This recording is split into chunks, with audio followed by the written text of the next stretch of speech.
So you are looking at a file-based routing implementation, custom, explicit, in only 43 lines of code for a full-stack React, Node.js, and Prisma app. And a lot of frameworks give you file-based routing as an implicit convention, so you're not able to really customize or change it. But with just this code, you can, and I'll show you how.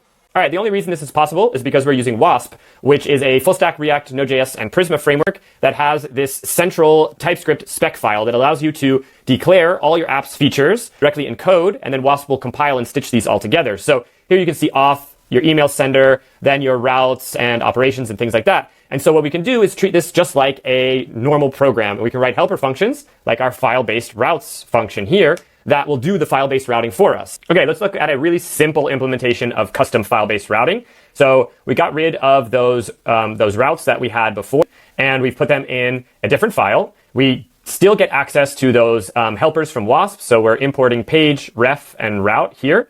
And all we're doing is looking inside for any page.tsx file.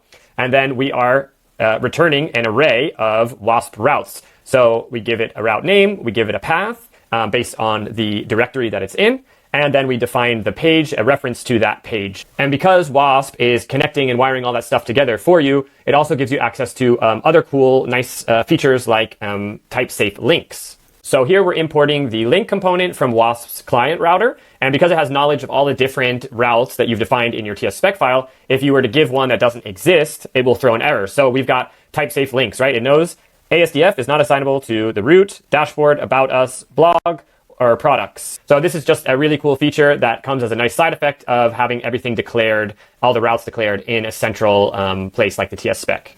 And here we are back again at the completed custom file-based routing implementation. And the most important thing to remember is that it just returns an array of route objects. So all we have to do is a little bit of regex checking and some filtering or splicing, and that's it. It's not that much different from the initial implementation, 43 lines of code. And because we are returning an array of root objects, we can just drop that in to the main spec file, into our app declaration right here, and it works. So we've got all the cool features, like here's the auth directory, so everything here is authenticated. Here's the pre-rendered directory, so everything here is server-side rendered, and all that stuff just works, right?